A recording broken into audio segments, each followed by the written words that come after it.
আসসালামু আলাইকুম। হুমায়ূন আহমেদের গল্প ৫০ শত বইটি থেকে একটি গল্প দিয়ে শুরু করছি। কল্যাণী আশু। টেট্রাগপ আর্ট গ্যালারিতে ছবি দেখতে গিয়েছিলাম।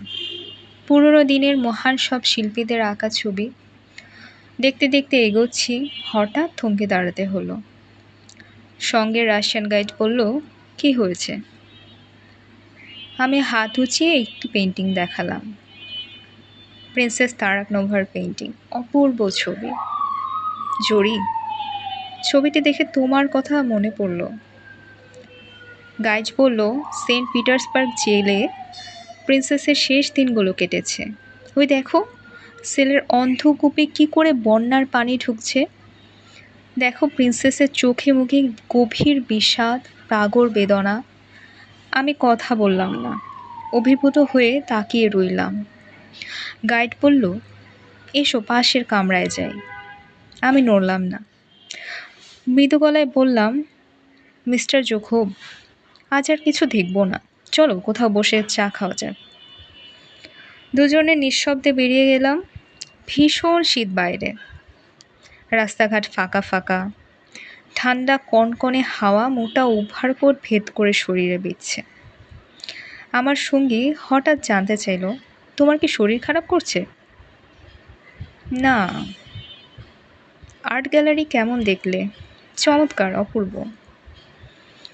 আমি চায়ে চিনি মেশাতে মেশাতে বললাম, তোমাদের প্রিন্সেস তারাকনোভাকে দেখে আমার এক পরিচিতা মহিলার কথা খুব মনে পড়ছে। গাইড কৌতূহলী হয়ে বলল, কে সে, নাম জানতে পারি? জরি তার নাম। জোখব বিস্মিত হয়ে তাকালো আমার দিকে। আমি মনে মনে বললাম, প্রিন্সেস জরি, প্রিন্সেস জরি। জরি রাজকুমারীর ছবি দেখে আজ বড় অভিভূত হয়েছি। হঠাৎ করে তোমাকে খুব কাছে পেতে ইচ্ছা করছে। বয়সের সঙ্গে সঙ্গে মন স্যাঁতস্যাঁতে হয়ে উঠেছে, ক্রমাগতই নস্টালজিক হয়ে পড়ছে।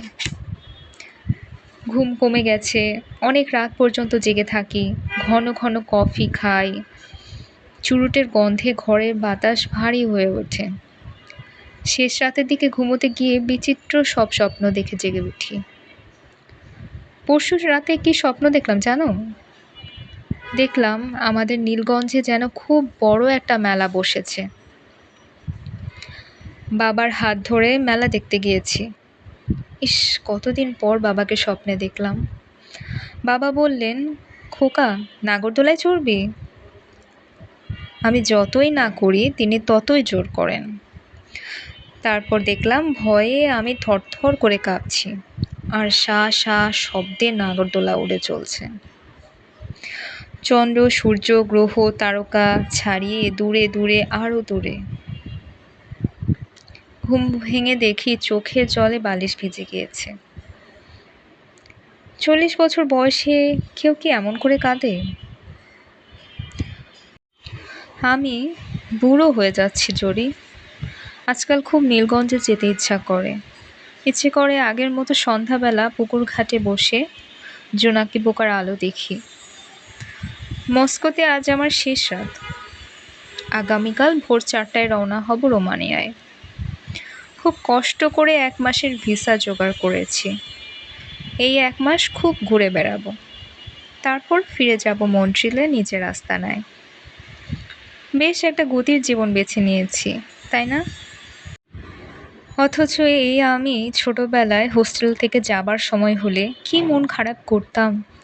হাসু চাচা আমাকে ট্রেনে তুলে দিতে এসে লাল গামছায় ঘন ঘন চোখ মুছত, ধরা গলায় বলতো, বড় মিয়া, চিঠি দিয়েন গো। আমার মনে হতো, ধুর ছাই, কি হবে পড়াশোনা করে। বাবা, হাসু চাচা, এদের ছেড়ে কিছুতেই থাকতে পারবো না। প্রবল ঘরমুখো টান ছিল বলেই আজ হয়তো যাযাবর বৃত্তি বেছে নিতে হয়েছে। তাই হয়। তোমার জন্য প্রবল তৃষ্ণা পুষেছিলাম বলেই কি তোমাকে পাইনি? টেন্টেলাসের গল্প জানো তো? তার চারদিকে পানির থই থই সমুদ্র, অথচ তাকেই কিনা আজীবন তৃষ্ণার্ত থাকতে হলো।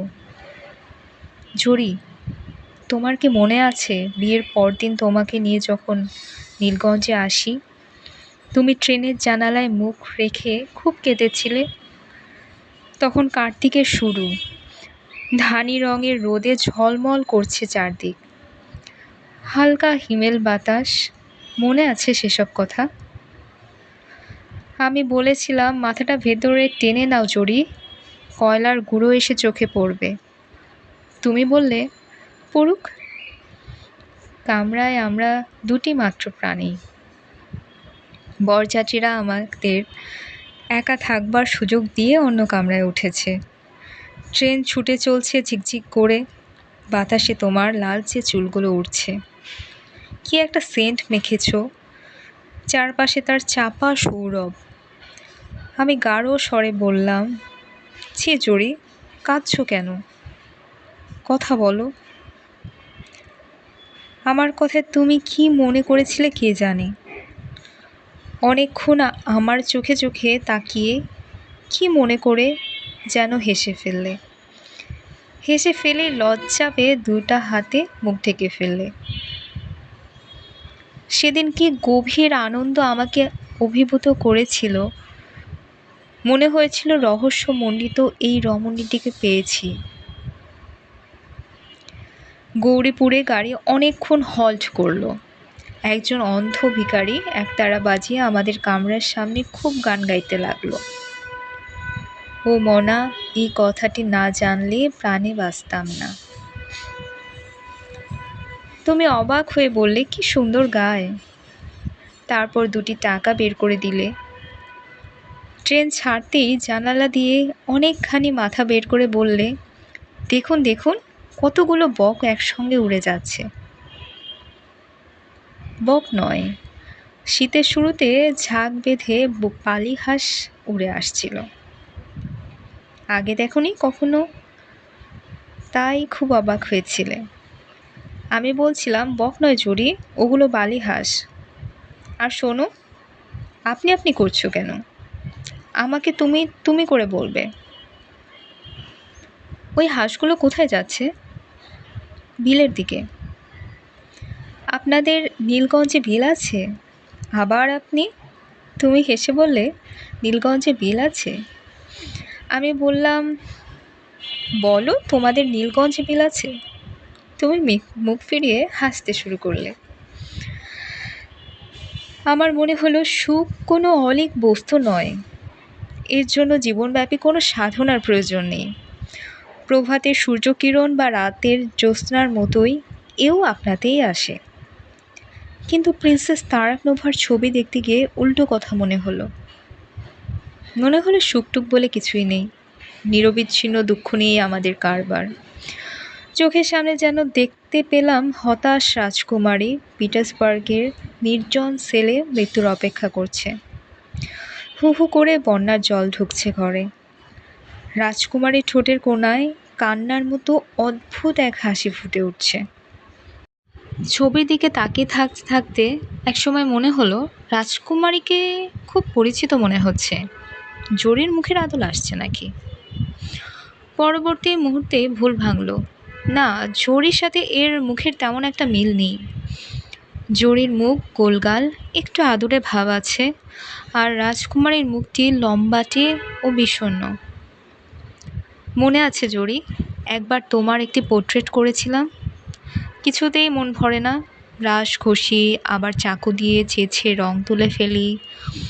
2 মাসের মতো সময় লেগেছিল ছবিটি শেষ করতে। পোর্ট্রেট দেখে তুমি হতভম্ব। অবাক হয়ে বললে, ও আল্লাহ, চোখে সবুজ রং দিয়েছো কেন? আমার চোখ বুঝি সবুজ? আমি বললাম, একটু দূরে থেকে দেখো। তুমি অনেকটা দূরে সরে গেলে এবং চেঁচিয়ে বললে, কি সুন্দর, কি সুন্দর। ছবি আঁকিয়ে হিসেবে জীবনে বহু পুরস্কার পেয়েছি, কিন্তু সেদিনকার সেই মুগ্ধ কণ্ঠ এখনও কানে বাজে। সেই পোর্ট্রেটটি অনেকদিন আমার কাছে ছিল, তারপর বিক্রি করে দিলাম। ছবি দিয়ে কি হয় বলো? তার উপর সেবার খুব টাকার প্রয়োজন হলো। মিলানে গিয়েছি বন্ধুর নিমন্ত্রণে, গিয়ে দেখি বন্ধুর কোনোই হাদিস নেই। কদিন আগে নাকি বিছানাপত্র নিয়ে কোথায় চলে গিয়েছে। কি করি কি করি, সঙ্গে সম্বলের মধ্যে আছে 30টি আমেরিকান ডলার আর মন্ট্রিলে ফিরে যাবার একটি ট্যুরিস্ট টিকিট। এর মধ্যে আবার আমার পুরনো অসুখ বুকে ব্যথা শুরু করলো। সস্তা দরের একটা হোটেলে উঠলাম, তবুও দুদিন যেতেই টাকা পয়সা সব শেষ। ছবি বিক্রি ছাড়া অন্য কোনো পথ নেই। এক সন্ধ্যায় বড় রাস্তার মোড়ে ছবি টাঙিয়ে দাঁড়িয়ে দাঁড়িয়ে সিগারেট টানতে লাগলাম। কারো যদি পছন্দ হয় কিনবে। ছবির মধ্যে 2টি ওয়াটার কালারের আর একটি তেল রঙে তোমার আঁকা পোর্ট্রেট। ছবিগুলোর মধ্যে নীলগঞ্জের জ্যোৎস্না নামের অপূর্ব একটি ওয়াটার কালার ছিল। আমাদের বাড়ির পেছনে 4-5টা নারিকেল গাছ, দেখনি তুমি? ওই যে পুকুর পাড়টা জড়াজড়ি করে দাঁড়িয়েছিল, এক জ্যোৎস্না রাতে পুকুরের কালো জলে তাদের ছায়া পড়ছিল, তারই ছবি। চোখ ফেরানো যায় না এমন। অথচ বিক্রি হলো শুধু তোমার পোর্ট্রেটটি। এক ভদ্রমহিলা কিনলেন। তিনি হৃষ্টচিত্তে বললেন, কেন এই পোর্ট্রেটটি কিনলাম জানো? না ম্যাডাম, আমি যখন কিশোরী ছিলাম তখন এই ছবিটিতে যে মেয়েটিকে তুমি এঁকেছো তার মতোই সুন্দর ছিলাম, তাই কিনলাম। আমি হেসে বললাম, আপনি এখনও সুন্দর। ভদ্র মহিলা বললেন, এসো না আমার ঘরে, কফি করে খাওয়াবো। এমন কফি সারা মিলান শহরে খুঁজেও পাবে না। ভদ্র মহিলা আশাতীত দাম দিলেন ছবিটির। শুধু কফি নয়, রাতের খাবারও খাওয়ালেন। তার অল্প বয়সী নানা ছবি দেখালেন। সবশেষে পিয়ানো বাজিয়ে খুব করুণ একটি গান গাইলেন, যার ভাব হচ্ছে, হে প্রিয়তম, বসন্তের দিন শেষ হয়েছে। ভালোবাসাবাসি দিয়ে যে দিনটিকে ধরে রাখা গেল না।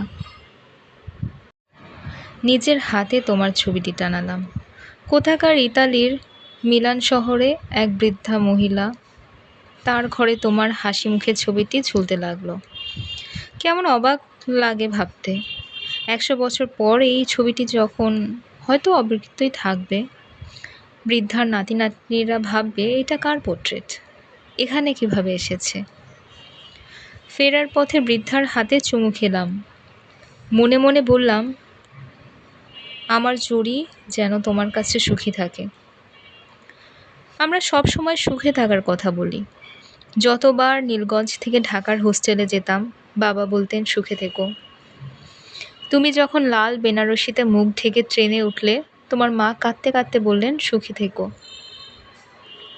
জড়ি, আমার কাছে তুমি সুখী ছিলে না? কিসে একটি মানুষ সুখী হয়? নীলগঞ্জে আমাদের প্রকাণ্ড বাড়ি দেখে তোমার কি মন ভরে ওঠেনি? তুমি কি অবাক হয়ে চেঁচিয়ে ওঠোনি, ও মা, এ কি রাজপ্রাসাদ! জ্যোৎস্না রাতে হাত ধরাধরি করে যখন আমরা পুকুর পাড়ে বেড়াতে যেতাম, তখন কি গভীর আবেগ তোমাকে এতটুকু আচ্ছন্ন করেনি? তোমাকে আমি কি দেইনি জড়ি? নিরবিচ্ছিন্ন ভালোবাসার দেয়ালে তোমাকে ঘিরে রেখেছিলাম, রাখিনি? তবু এক রাতে তুমি বিছানা ছেড়ে চুপি চুপি ছাদে উঠে এলে। আমি দেখলাম তুমি পাথরের মূর্তির মতো কার্নিশ ঘেঁষে দাঁড়িয়ে আছো। বুকে ধক করে একটা ধাক্কা লাগলো। বিস্মিত হয়ে বললাম, কি হয়েছে জড়ি? তুমি খুব স্বাভাবিক গলায় বললে, কিছু হয়নি তো। তারপর নিঃশব্দে নিচে নেমে এলে। তোমার মধ্যে গভীর একটি শূন্যতা ছিল। আমি তা হয়তো ধরতে পারিনি, শুধু বুঝতে পারছিলাম তোমার কোনো কিছুতেই মন লাগছে না। সে সময় এসো নিপু বনে নামে দিয়ে একটি চমৎকার পেইন্টিং করেছিলাম। আকাশে আষাঢ়ের ঘন কালো মেঘ, একটি ভাঙা বাড়ির পাশে একটি প্রকাণ্ড ছায়াময় কদম গাছ, এই নিয়ে আঁকা। আমার শিল্পী জীবনের ভালো কটি ছবির মধ্যে এটি একটি। ভেবেছিলাম বিয়ের বছরটি ঘুরে এলে তোমাকে এই ছবি নিয়ে মুগ্ধ করব। কিন্তু ছবি তোমাকে এতটুকুও মুগ্ধ করলো না। তুমি ক্লান্ত গলায় বললে, 1 বছর হয়ে গিয়েছে বিয়ের। ইস, কত তাড়াতাড়ি সময় পার হয়ে যায়। তোমার কণ্ঠে কি সেদিন একটি চাপা বিষাদ ধ্বনিত হয়ে উঠেছিল? তুমি ক্রমে ক্রমে বিষণ্ণ হয়ে উঠতে লাগলে। প্রায় মাঝরাতে ঘুম ভাঙলে দেখতাম তুমি জেগে বসে আছো। অবাক হয়ে বলেছি, কি হয়েছে জরি? কই, কিছু হয়নি তো। ঘুম আসছে না? আসছে বলি তুমি আবার কুণ্ডলি পাকিয়ে শুয়ে পড়লে। কিন্তু তুমি জেগে রইলে, অথচ ভান করে করতে লাগলে যেন ঘুমিয়ে আছো। আমি বললাম, জরি, সত্যি করে বলো তো তোমার কি হয়েছে? কিছু হয়নি। কোথাও বেড়াতে যাবে? কোথায়? কক্সবাজার যাবে? হোটেল ভাড়া করে থাকবো? উহু, ভাল লাগে না। তারও অনেক দিন পর এক সন্ধ্যায় ঘন ঘোর হয়ে মেঘ করল। রাত বাড়ার সঙ্গে সঙ্গে বৃষ্টি হলো শুরু। ঝড় শুরু হলো। দরাম শব্দে এক একবার আছড়ে পড়ছে জানালার পাট। বাজ পড়ছে ঘন ঘন। ঘরের লাগোয়া জাম গাছে শো শো শব্দ হচ্ছে। দুজনে বসে আছে চুপচাপ। তুমি হঠাৎ এক সময় বললে, তোমাকে একটা কথা বলি, রাখবে? আমি বিস্মিত হয়ে বললাম, কি কথা? আগে বলো, রাখবে? নিশ্চয়ই রাখবো। তুমি তখন আম্মাকে তোমার আনিস স্যারের গল্প বললে, যিনি কলেজে তোমাদের অঙ্কের প্রফেসর ছিল, খামখেয়ালির জন্য যার চাকরিটি চলে গেছে, এখন খুব একটা খারাপ অবস্থায় আছেন, কোনো রকমে দিন চলে। তুমি আমাকে অনুরোধ করলে নীলগঞ্জের নতুন যে কলেজ আছে সেখানে তাকে একটি চাকরি জোগাড় করে দিতে। তুমি উজ্জ্বল চোখে বললে, আনিস স্যার মানুষ নন, সত্যি বলছি, ফেরেশতা। তুমি আলাপ করলেই বুঝবে। আমি বললাম, নীলগঞ্জের কলেজের তো এখনো অনেক দেরি, মাত্র জমি নেওয়া হয়েছে। হোক দেরি, আনিস স্যার ততদিন থাকবেন আমাদের সাথে। নিচের ঘর তো খালিই থাকে, একা মানুষ, কোনো অসুবিধা হবে না। একা মানুষ? হুম। মেয়ে আর বউ দুজনই কেউ বেঁচে নেই। একদিনে দুজন মারা গেছে কলেরায়। আর মজা কি জানো? তার পরের দিনই আনিস স্যার এসেছেন ক্লাস নিতে। প্রিন্সিপাল স্যার বললেন, আজ বাড়ি চলে যান, ক্লাস নিতে হবে না। আনিস স্যার বললেন, বাড়িতে গিয়ে করবোটা কি? কে আছে বাড়িতে?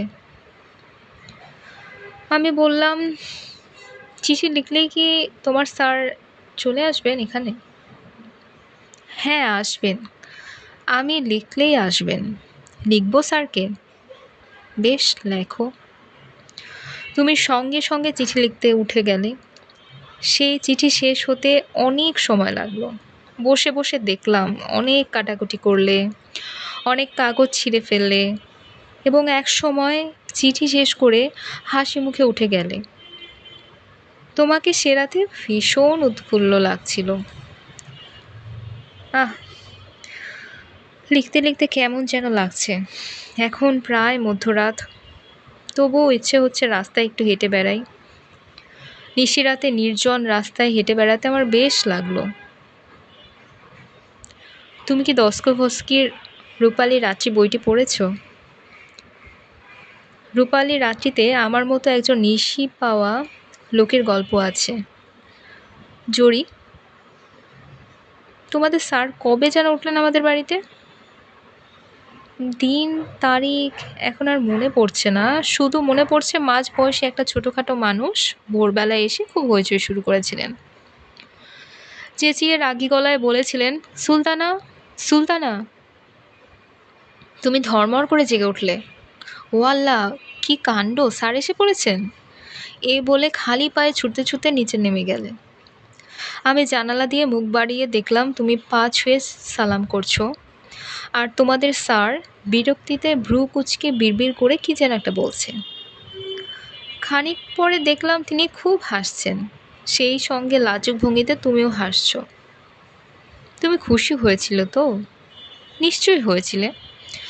আমি স্টুডিওতে বসে তোমার গভীর আনন্দ অনুভব করতে পেরেছিলাম। একটি তীব্র ব্যথা আমাকে আচ্ছন্ন করে ফেলেছিল। সেদিন আমার আত্মহত্যার কথা মনে হয়েছিল। অথচ তোমার স্যার ঋষিতুল্য ব্যক্তি ছিলেন। এমন সহজ, এমন নির্লভ লোক আমি খুব কমই দেখেছি। কোনো কিছুর জন্যই কোনো মোহ নেই, এমন নির্লিপ্ততা কল্পনাও করা যায় না।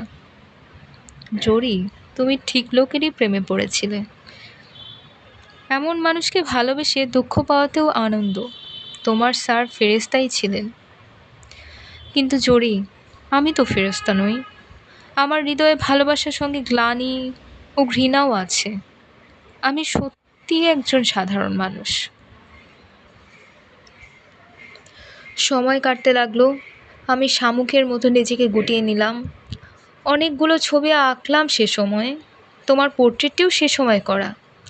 পোর্ট্রেটটা সিটিং দেবার জন্য ঘণ্টাখানেক বসতে হতো তোমাকে। তুমি হাসি মুখে এসে বসতে, কিন্তু অল্প কিছুক্ষণ পরই ছটফট করে উঠতে। এই রে, আজকে স্যারকে চা দেওয়া হয়নি, একটু দেখে আসি। 1 মিনিট প্লিজ। আমি তুলে হাতে তোমার ফেরার প্রতীক্ষা করতাম। 1 কাপ চা তৈরি করতে প্রচুর সময় লাগতো তোমার। মাঝে মাঝে আসতেন তোমার স্যার। অর্ধ সমাপ্ত ছবিগুলো দেখতেন খুঁটিয়ে খুঁটিয়ে এবং বলতেন, ছবি আমি ভালো বুঝি না, কিন্তু আপনি যে সত্যি ভালো ছবি আঁকেন তা বুঝতে কষ্ট হয় না। তার প্রশংসা আমার সহ্য হতো না।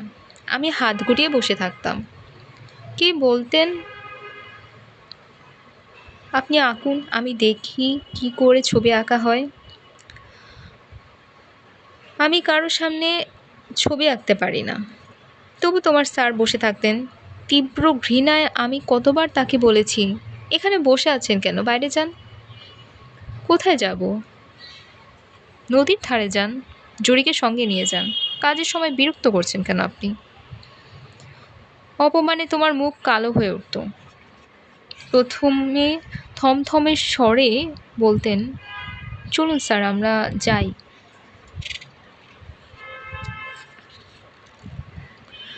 ক্রমেই তুমি দূরে সরে যেতে শুরু করলে।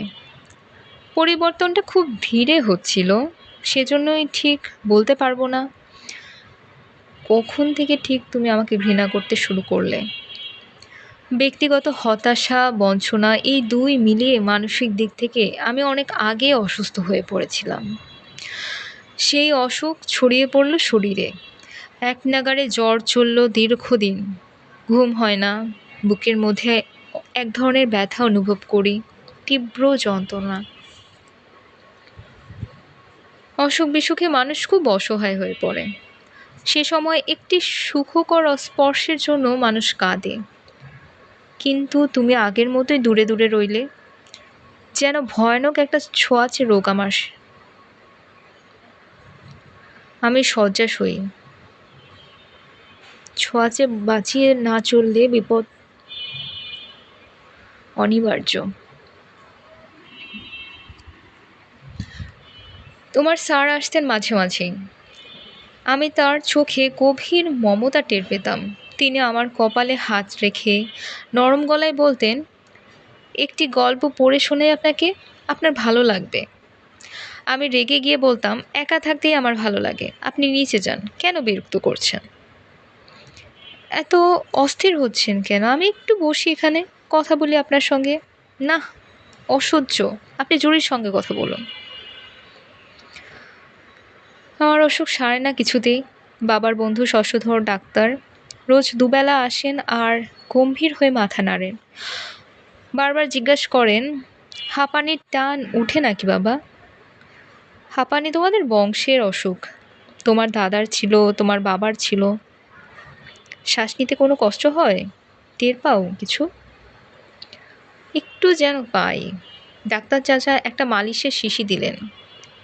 শ্বাসের কষ্ট হলে অল্প অল্প মালিশ করবে। সাবধান, মুখে যেন না যায় তীব্র বিষ। ছোট্ট একটি শিশিতে ঘন কৃষ্ণবর্ণ তরল বিষ। আমি মন্ত্রমুগ্ধের মতো সেই শিশিটির দিকে তাকিয়ে রইলাম। ডাক্তার চাচা চলে যেতেই তোমাকে ডেকে বললাম, জড়িও, ওই শিশিটিতে কি আছে জানো? জানি না কি আছে। তীব্র বিষ, সাবধানে তুলে রাখো। তোমাকে কেন বললাম এ কথা কে জানে, কিন্তু বলার পর দারুণ একটা আত্মপ্রসাদ হলো। দেখলাম তুমি সরু চোখে অনেকক্ষণ তাকিয়ে রইলে আমার দিকে। কি ভাবছিলে? অসুখ সারল না, ক্রমেই বাড়তে থাকলো। চোখের নিচে গাঢ় হয়ে কালি পড়ল, জন্ডিসের রোগীর মতো গায়ের চামড়া হলুদ হয়ে গেল। দিনরাত শুয়ে শুয়ে থাকি, কত কি মনে হয়, কত সুখ স্মৃতি, কত দুঃখের ব্যথা স্লথ সময় কাটে। এক এক রাতে ঘন ঘোর হয়ে বৃষ্টি নামে, ঝমঝম শব্দে গাছের পাতা অপূর্ব সঙ্গীত ধ্বনিত হয়। শুয়ে শুয়ে শুনি তুমি নিচের ঘরে বৃষ্টির সুরে সুর মিলিয়ে গান করছো। আহ, কি সব দিন কেটেছে। একটা প্রশস্ত ঘর, তার এক প্রান্তে প্রাচীনকালের প্রকাণ্ড একটা পালঙ্ক, সেখানে শয্যা পেতে রাত দিন খোলা জানালার দিকে তাকিয়ে থাকা। কি বিশ্রী জীবন।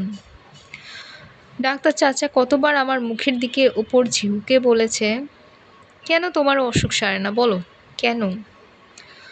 আমি কি করে বলবো?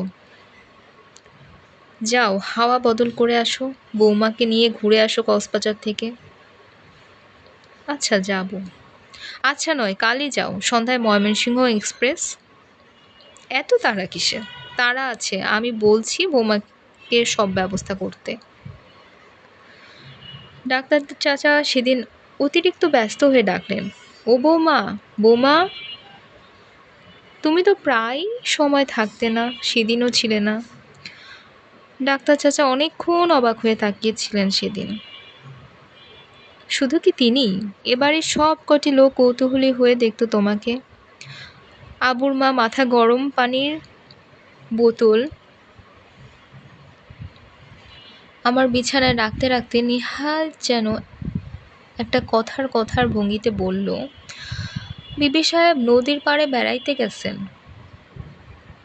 আমি বললাম না কিছুই, অসহ্য বোধ হলে বিশ্বের শিশির দিকে তাকিয়ে থাকতাম, যেন সেখানে প্রচুর সান্ত্বনা আছে। জড়ি, আমাদের এই বংশে অনেক অভিশাপ আছে। আমার দাদা তার অবাধ্য প্রজাদের হাতে খুন হয়েছিল। আমার মার মৃত্যু রহস্যময়, লোকে বলে তাকে নাকি বিষ খাইয়ে মারা হয়েছিল। আমার সারাক্ষণ মনে হতো পূর্বপুরুষের পাপের প্রায়শ্চিত্ত বোধহয় আমাকেই করতে হবে। জড়ি, আমার জড়ি, আহ, কতদিন তোমাকে দেখি না।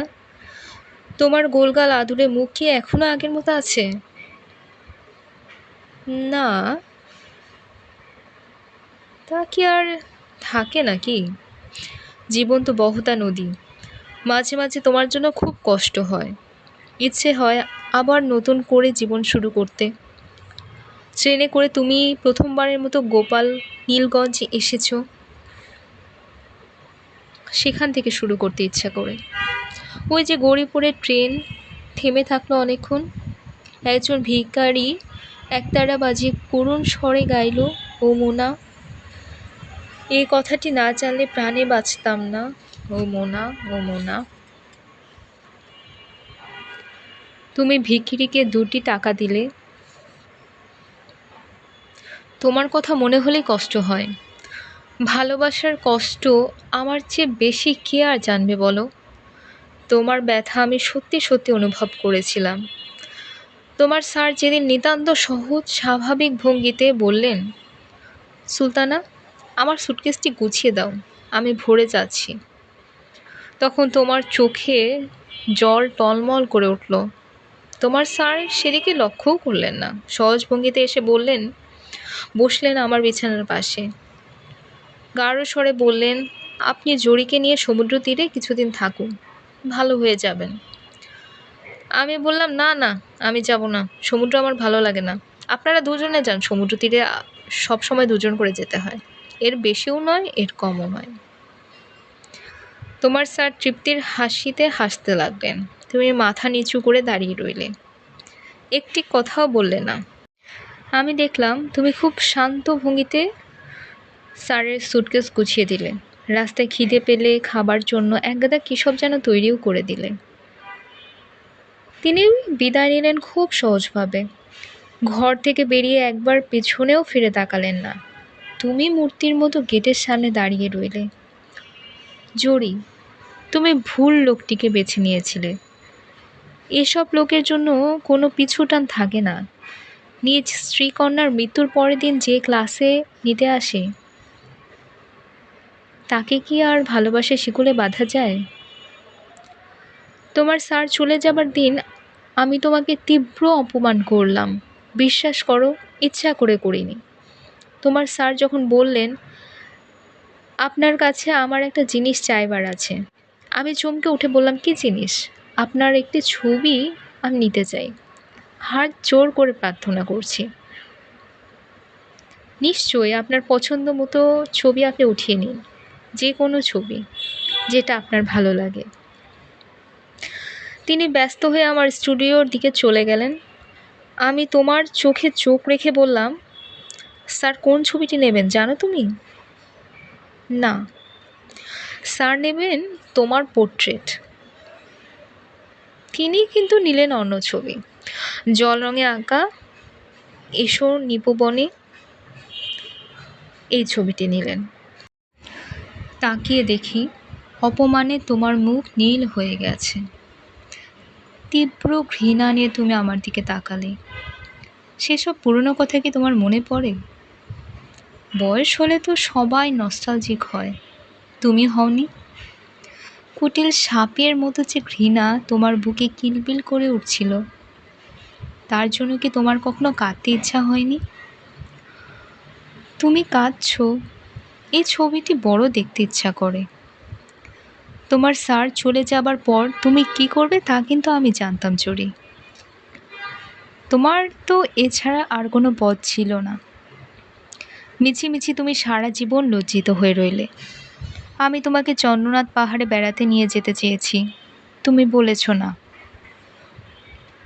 তোমাকে কিছুদিন তোমার বাবা মার কাছে রেখে আসতে চেয়েছি, তুমি কঠিন স্বরে বলেছ না। কতবার বলেছি বাইরে থেকে ঘুরে এলে তোমার মন ভালো থাকবে, তুমি শান্ত স্বরে বলেছ আমার মন ভালোই আছে। আমি জানতাম ঘৃণার দেয়ালে বন্দি হয়ে একজন মানুষ বেশি দিন থাকতে পারে না। তোমার সামনে দুটি পথ মাত্র, এক মরে যাওয়া, আর দুই, কিন্তু মরে যাওয়ার মতো সাহস তোমার ছিল না। কাজে দ্বিতীয় পথ যা তুমি বেছে নিবে তার জন্য আমি অপেক্ষা করছিলাম। এও এক ধরনের খেলা। আমি জানতাম তুমি এবারও পরাজিত হবে। পরাজয়ের মধ্যেই আসবে জয়ের মালা। উৎকণ্ঠায় দিন কাটতে লাগলো। কখন আসবে সেই মুহূর্তটি? সেই সময় আমি নিজেকে ঠিক রাখতে পারবো তো? সেই মুহূর্তটির কথা মনে কি তোমার পড়ে কখনো? ঘন হয়ে শীত পড়ছে। শরীর খানিক সুস্থ বোধ হওয়ায় আমি কম্বল মুড়ি দিয়ে বসে আছি। সন্ধ্যা মিলাতেই ঘরে আলো দিয়ে গেল। তারও কিছু পর তুমি চা নিয়ে এলে। চায়ের পেয়ালা এগিয়ে দিতে গিয়ে চা ছলকে পড়ল মেঝেতে। বিড়বিড় করে তুমি কি যেন একটা বললে। আমি তাকালাম টেবিলের দিকে, বিষের শিশিটি নেই। তুমি অপলকে তাকিয়েছিলে আমার দিকে। আমি হেসে হাত বাড়িয়ে দিলাম চায়ের পেয়ালার জন্য। তুমি জ্ঞান হারিয়ে এলিয়ে পড়লে মেঝেতে। হেরে গেলে জয়ী। তোমাকে এরপর খুব সহজেই জয় করা যেত, কিন্তু আমি তা চাইনি। সব ছেড়ে ছুড়ে চলে এলাম। অল্প কয়দিনই আমরা বাঁচি, তবু এই সময় কত সুখ দুঃখ আমাদের আচ্ছন্ন করে তোলে, কত গ্লানি কত আনন্দ আমাদের চারপাশে নেচে বেড়ায়, কত শূন্যতা বুকের ভেতর হাহা করে। জড়ি, এখন গভীর রাত, আর কিছুক্ষণের মধ্যেই পোর্টার এসে দরজায় নক করবে। বিমান কোম্পানির মিনিবাস এসে দাঁড়াবে দোরগোড়ায়। আবার যাত্রা শুরু। আবার হয়তো কোনো এক পেন্টিংয়ের সামনে দাঁড়িয়ে তোমার কথা মনে পড়বে। আবার এরকম লম্বা চিঠি লিখব, কিন্তু সেসব চিঠি কখনো তোমাকে পাঠাবো না। যৌবনের হৃদয়ের যে উত্তাপ তোমাকে স্পর্শ করতে পারিনি, আজ কি তা আর পারবে? কেন আর মিথ্যে চেষ্টা? ধন্যবাদ। শেষ করলাম হুমায়ুন আহমেদের লেখা একটি গল্প, যেটি গল্প ৫০ থেকে নেওয়া হয়েছে কল্যাণা ইস্যু।